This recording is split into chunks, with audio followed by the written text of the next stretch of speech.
উদ্ভিদের জীবনে আলোর পর্যায়কাল এবং তাপমাত্রা কিভাবে একে অপরের সাথে সম্পর্কিত উদাহরণ সহ ব্যাখ্যা করো। How are the light period, photoperiod and temperature related to each other in the life of plants? Explain with examples. উদ্ভিদের জীবনে আলোর পর্যায়কাল এবং তাপমাত্রা একে অপরের সাথে ঘনিষ্ঠভাবে সম্পর্কিত। In the life of plants, the light period, photoperiod and temperature are closely related to each other. আলোর পর্যায়কাল উদ্ভিদের ফুল ধরা এবং অন্যান্য শারীরবৃত্তীয় প্রক্রিয়াকে প্রভাবিত করে, যেখানে তাপমাত্রা এই প্রক্রিয়াগুলোর গতি এবং কার্যকারিতা নিয়ন্ত্রণ করে। The light period affect the flowering and other physiological processes of plants, whereas temperature controls the speed and efficiency of these processes. উদাহরণস্বরূপ ভার্নালাইজেশন কিছু উদ্ভিদ যেমন শীতকালীন গম ফুল ধরার জন্য একটি নির্দিষ্ট সময়কালের শীতকালীন তাপমাত্রা প্রয়োজন।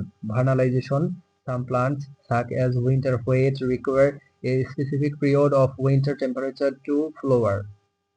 এই তাপমাত্রায় উদ্ভিদের অভ্যন্তরীণ প্রক্রিয়াকে সক্রিয় করে, যা আলোর পর্যায়কালের সাথে মিলিত হয়ে ফুল ধারণে সহায়তা করে। This temperature activates the internal processes of the plant, which combined with the light period helps in flowering. দিনের দৈর্ঘ্য এবং তাপমাত্রা, ডে লেন্থ অ্যান্ড টেম্পারেচার, দীর্ঘদিনের উদ্ভিদ, লং ডে প্লান্টস যেমন স্পিনাচ একটি নির্দিষ্ট তাপমাত্রায় দীর্ঘদিনের আলো পেলে ফুল ধরে। Day length and temperature, long day plants such as spinach flower when they receive long days of light at a specific temperature. যদি তাপমাত্রা খুব কম থাকে তবে দীর্ঘদিনের আলো পেলেও ফুল নাও ধরতে পারে। If the temperature is too low, they may not flower even if they receive long days of light. এইভাবে আলো এবং তাপমাত্রা উভয়ে উদ্ভিদের জীবনচক্রে সম্মিলিতভাবে কাজ করে এবং উদ্ভিদের বৃদ্ধি ও প্রজননকে নিয়ন্ত্রণ করে। Thus both light and temperature work in coordination in the life cycle of plants and control the growth and reproduction of plants. উদ্ভিদের ফুল ধারণের ক্ষেত্রে ফাইটোক্রোম নামক রঞ্জক পদার্থের ভূমিকা বিস্তারিতভাবে আলোচনা করো। ফাইটোক্রোম কিভাবে লাল আলো রেড লাইট এবং দূর লাল আলো ফার রেড লাইট দ্বারা প্রভাবিত হয়। Discuss the detail the role of the pigment phytochrome in plant flowering.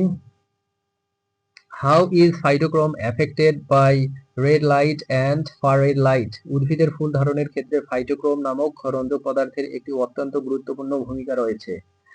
The pigment phytochrome plays a very important role in plant flowering. ফাইটোক্রোম হলো এক প্রকার প্রোটিন যা উদ্ভিদের সাইটোপ্লাজমে পাওয়া যায় এবং এটি আলো শোষণ করতে সক্ষম।